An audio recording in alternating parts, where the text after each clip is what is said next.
మన ఛానల్‌ని సబ్స్క్రైబ్ చేసి, లైక్ చేసుకొని, షేర్ చేయడం అస్సలు మర్చిపోవద్దు. నా మార్నింగ్ బ్లాగ్ మీతో షేర్ చేసుకుంటామని అనుకుంటున్నాను. స్కిప్ చేయకుండా చూడండి. పెద్ద లాంగ్ ఏం ఉండదు. మార్నింగ్ 5కి కంగారుగా లేచి చూసేసరికి కిటికీలో నుంచి సూర్యుడు తన్నేస్తున్నాడనమాట. కిటికీ తలుపు అని. అందరికీ తలవందేముంది, మనం లేచిన వెంటనే బద్ధకం పట్టుకుని వదిలిపెట్టదనమాట పిశాచిలాగా. అసలే లెగనవద్దా అంట లేచేసరికి. మళ్ళీ పనంతా నా మీద ఎత్తు కూర్చుంది. లేచి బెడ్రూమ్ అంతా సర్దుకోవాలి. అయ్యో! పిల్లలు లేవకముందే పనంతా చేసేసుకోవాలి. చిటికెలో బెడ్రూమ్ అంతా సర్ది పెట్టేసుకుంటా. నాకు ఫుల్ ఏడుపొస్తుంది. పిల్లలు లేచారింక అమ్మా బాత్రూమ్ కడుగు, అమ్మా టాయిలెట్ వస్తుంది, అమ్మా పురుగులున్నాయి అంటారు. మా పక్కింటోళ్ళు, మా ఎదురింటోళ్ళు, మా ఆంటీ వాళ్ళు అంటారు 5కి లేసి ఏం చేస్తావే అంటారు. లెక్క ముందు బెడ్రూమ్ అంతా సర్దేసుకుని బయటికి వెళ్ళి కిచెన్ రూమ్లోకి వెళ్ళిపోవాలి డైరెక్ట్గా. కనీసం నా పనులు నేను చేసుకోవడానికి కూడా ఉండదు. ఇదొక దరిద్రం అనమాట నాకు. వాళ్ళు లేవక ముందే నీట్గా అన్నం కూర వండేసుకోవాలి, టిఫిన్ వేసి రెడీ చేసేసుకోవాలి, అలాగే వాటర్ బాటిల్స్ నింపాలి, స్నాక్స్ పెట్టాలి, అలాగే లంచ్ బాక్స్ ప్రిపేర్ చేయాలి, అలాగే కర్డ్ రైస్, కర్రీ రైస్ పెట్టి నీట్గా అదంతా కలిపేసి పెట్టాలి, స్పూన్స్ పెట్టాలి, కర్చీఫ్లు పెట్టాలి. అప్పుడు వాళ్ళ క్యారేజీ ప్రిపేర్ అయినట్టు. పూర్వకాలంలో అలా లేదు కదండి. చక్కగా లేచి స్నానం చేసి వాళ్ళంతట వాళ్ళే స్కూల్కి వెళ్ళేవారు. కానీ ఈ రోజుల్లో పిల్లలకి అన్నీ చేసి పెట్టి నీట్గా ఆటో ఎక్కించి పంపించవలసి వస్తుంది. అలాగని చెప్పి గవర్నమెంట్ స్కూల్లో జాయిన్ చేద్దామంటే అక్కడ ఏ వస్తే బి రాదు, బి వస్తే సి రాదు, ఏ అవ్వడు పట్టించుకునేవాడు ఉండడు. అందుకని చెప్పి డబ్బులన్నీ ధారపోసి ప్రైవేట్ స్కూల్లో చదివించవలసి వస్తుంది.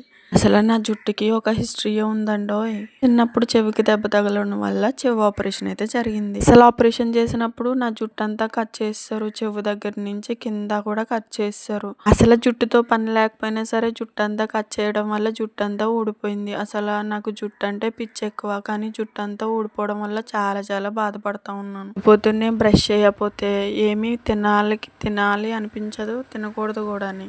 మనకన్నీ ఒక చోట ఉంటే గొడవే లేదు కదా. వంటగది ఏమో బయట ఉంటే బీరువా, డ్రెస్సింగ్ టేబుల్, ఫ్రిడ్జ్ ఇవన్నీ కలిసి లోపల ఉంటాయి అన్నమాట. మనం చేసే పనుల కన్నా కాలుగాలి పిల్ల తిరగడమే ఎక్కువైపోద్ది. దానివల్ల నీరసం వస్తుంది పని అయ్యేసరికి. నాకు కూడా వంటగదిలో షింక్ ఉంటే ఎంత బాగున్నో అనిపిస్తుంది. కానీ నా దరిద్రం వంటగదిలో షింకే రాలేదు. ఎక్కువ ఫుడ్ తినలేము, ఎక్కువ పని అడవలేము. అది మన పరిస్థితి. మా బయట వ్యూ అయితే ఇలా ఉంటుంది. పొద్దున్నే ప్రశాంతంగా అనిపిస్తుంది అనమాట. ఈ మొక్కలను చూసుకుంటూ, ముఖం తుడుచుకుంటూ, బొట్టెట్టుకుంటే పూర్వకాలం కథ అంతా గుర్తొస్తూ ఉంటుంది. మా తాత చెప్పిన పూర్వకాలం కథ. ముందు జబ్బ, జాడ్యమా, రోగమా అనేవారు కదా. అదే ఇది, ఇదే అది.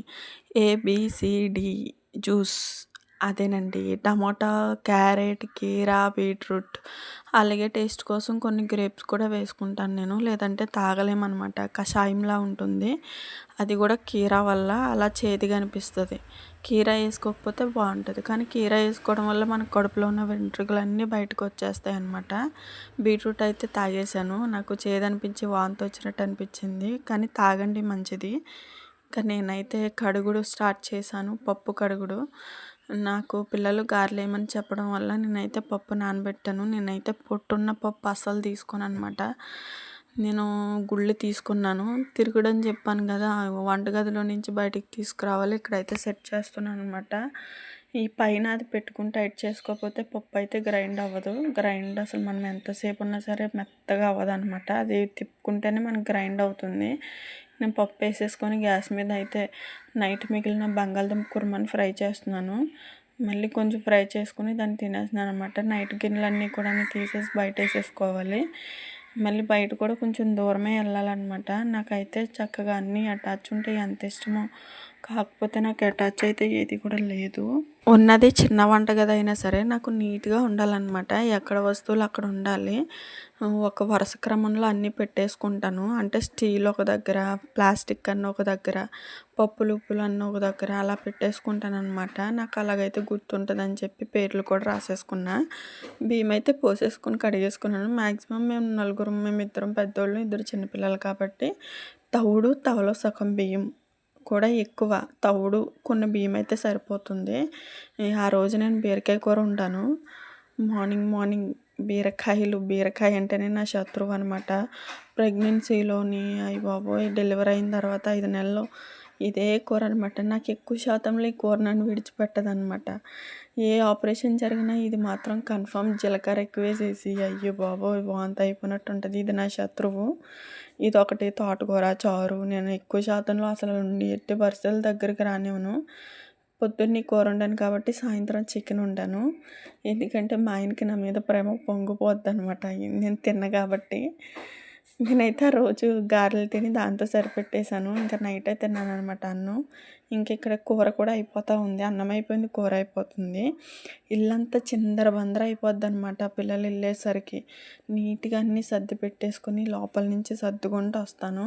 పిల్లలు వచ్చేసరికి నీట్‌గా అన్నీ చేసేసుకొని ఉంచుకుంటాను. పప్పు అయితే గ్రైండ్ అయిపోయింది. పప్పు ఒక దాంట్లో సపరేట్ చేసేసుకొని కొంత గారెలకి, కొంత ఫ్రిడ్జ్‌లో పడేస్తాననమాట మళ్ళీ తెల్లారి వేసుకోవడానికి. అసలైతే మాది పల్లెటూరు కాబట్టి మ్యాక్సిమం ఎక్కువ శాతంలో 5కి అందరూ లేస్తారనమాట. పనిలోకెళ్తారు కాబట్టి, పొలాలకెళ్తా ఉంటారు కాబట్టి అంత భయం అనిపించదు. చాలా ప్రశాంతంగా ఉన్నట్టు అనిపిస్తది. పొద్దున్నే చేసుకున్న పనికి కొంచెం లేట్ అయిన తర్వాత చేసుకునేప్పటికి చాలా తేడా ఉంటది. పొద్దున్నే అయిన పని యాక్టివ్‌గా అనిపిస్తది. లేట్‌గా చేసుకుంటే బద్ధకంగా, లేజీగా అనిపిస్తదనమాట. ఏ పని చెయ్యాలనిపించదు. నాకు మధ్య మధ్యలో ఏం ఊసిపోదు. అందుకే నేను కొంచెం డాన్స్ వేసుకుంటా పని చేస్తాననమాట. ఒక్కొక్కసారి నాకు చిరాకుగా అనిపిస్తది. వంటగదిలోకి వెళ్తేనేమో అగ్ని పరీక్ష, బయటకొస్తేనేమో చల్లని గాలి, ఏసీలో ఉన్నట్టు ఉంటుంది. ఇంకా మొత్తం డ్రెస్ అంతా తడిచిపోయిందనమాట. నిమ్మకాయ నీళ్ళు కలుపుకొని ఫ్రిడ్జ్‌లో పెట్టుకొని జాయిగా కడుపులో పడేసాను. అంతకుముందే జ్యూస్ తాగని లిక్విడ్స్ అన్నీ కడుపులో ఉండడం, గారెలు తినడం ఇంకా అది ఇది పెద్ద దెబ్బ అయిపోయి ఫుడ్ పాయిజన్ అయిపోయింది. అవ్వడం కాదు అయిపోయింది. అసలు నాకోటి అర్థం కాదు. గ్రైండర్‌లో పప్పేసేటప్పుడు ఎంత హ్యాపీగా ఉంటదో, కడిగేటప్పుడు మాత్రం ఏడిపిచ్చేస్తదనమాట. ఇల్లంతా కూడా పిచ్చి పిచ్చిగా చేసేసారు. మొత్తం నీట్‌గా అన్నీ సర్దుకొని ఇల్లంతా తుడుచుకుంటున్నాను. రోజు పొద్దున్న లేవడం, పనులు చేసుకోవడం, ఇల్లు తుడిచి, పాచి పనులు చేసి, పిల్లలకి స్నానాలు, అన్నాలు, టిఫిన్‌లు అయ్యే ఇయ్యే బాబోయ్! హమ్మయ్య! అనుకునేసరికి పిల్లా అంటా వస్తాడు మా ఆయన. వచ్చిన తర్వాత ఏమన్నా కుదిరుంచుతాడా? అది తీసిరా, ఇది తీసిరా, అన్నం పెట్టు, సున్నం పెట్టు, బెల్లం పెట్టు అంటాడు. కష్టపడి వచ్చినోడికి అన్నం పెట్టకపోతే నేను కష్టపడి వచ్చాను నువ్వేం చేస్తున్నావు అంటాడు. ఇంత పని చేసిందంతా డొల్లే. ఆయన చేసిందే పని. ఆళ్ళు తిన్నదే అన్నం. ఆళ్ళదే కష్టం. ఒక ఆడపిల్లని మనిషిలా గుర్తించినోడు చరిత్రలో నిలిచిపోతాడనమాట. నువ్వు కష్టపడి వచ్చావు, నేను కష్టపడి ఈ పనంతా చేశాను.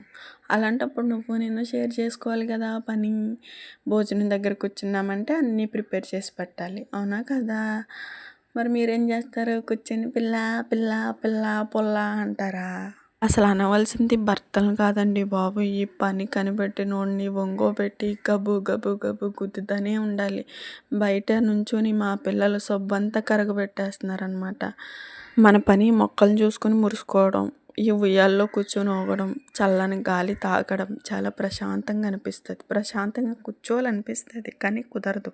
పని మనిషి కానీ కొంచెం సేపు కూర్చుంటే ఇంటి పనంతా ఆగిపోతుందనమాట. నాకోటి అర్థమైంది. జీవితంలో సెటిల్ అయిన తర్వాతే పెళ్లి చేసుకుంటారు నాయనా. పెళ్లి చేసుకున్న తర్వాత సెటిల్ అయ్యారంటే కుమ్ముడే కుమ్ముడనమాట.